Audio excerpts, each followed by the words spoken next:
এরকম চোরের মতো করছেন কেন? হাই, একটু বোল্ড নিয়ে থাকেন। তোরা বোল্ড আউট হয়ে যাও, কি করে রেখে বুঝবো আমরা আউট? এটা কোনো বিয়ের ড্রেস ছিল, আবার হাই হাই করতেছি। ভালো আছেন? চিনেছেন? সালাম আলাইকুম বাবাজিরা। আসসালামু আলাইকুম। ওয়ালাইকুম আসসালাম রহমতুল্লাহ কালাম। তোমরা কারা? আসসালামু আলাইকুম আঙ্কেল, আমি সামিয়ার বান্ধবী। কথাটা আগে বলবো তো। সামিরা তো উপরে বসে আছে, যাও তোমরা উপরে যাও। বাবা এই অ্যাড্রেসটা একটু বলে দেন তো ওদের। উনি কে? ওই তো সামিরার হাজবেন্ড। তুমি সামিরার বান্ধবী, ওর হাজবেন্ডকে তুমি চেনো না?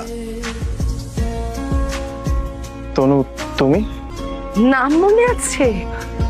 নাম মনে আছে। গতকালকে না কিডন্যাপার পাঠিয়ে আমাকে তুলে নিয়ে আসার কথা তোমার।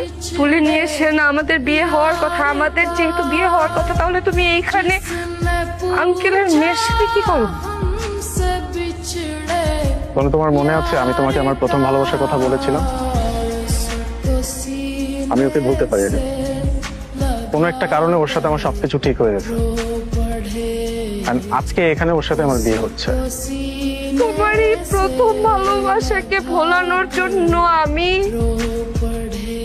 কষ্টের উপর কষ্ট করে গিয়েছি। তুমি তোমার ফ্রেন্ডদের সাথে কক্সবাজার গিয়েছো, আমি তোমাকে নক পর্যন্ত করিনি। তোমার এই প্রথম ভালোবাসাকে ভোলানোর জন্য আমি নিজে ভুলে গেছি আমি কে। তুমি বলছো যে তুমি ওর জন্য আমাকে ভুলে গেছো, হঠাৎ সব ঠিক হয়ে গেল। তনু দেখো, আমি যে ধরনের মেয়েকে চাচ্ছিলাম, যে ধরনের মেয়েকে আমি ভালোবাসি, সেটা শুধুমাত্র আমার প্রথম ভালোবাসা। হ্যাঁ, আমি মানি তোমার সাথে আমার একটা রিলেশনশিপ ছিল, কিন্তু আমি কিন্তু কখনো তোমাকে কোনো ব্যাড অ্যাপ্রোচ করি নাই। তোমার হাতটা পর্যন্ত আমি ধরি নাই। ইনফ্যাক্ট আমি তোমার সাথে কোনো সিনেমা পর্যন্ত দেখতে চাইনি। সেই জায়গাটাতে আমি লয়াল ছিল। তোমার বাবা তোমার জন্য যথেষ্ট ভালো একটা ছেলে দেখে, যাও তার সাথে হ্যাপি থাকো। আমাকে আমার মতো হ্যাপি থাকতে দাও। আমার না একটা বউ দরকার, আমার একটা মা দরকার। তো তুমি আমাকে খারাপ ভাবলে ভাবতে পারো, I don't care.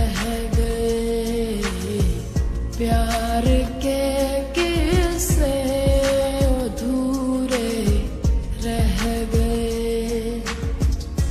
Thank you. वफा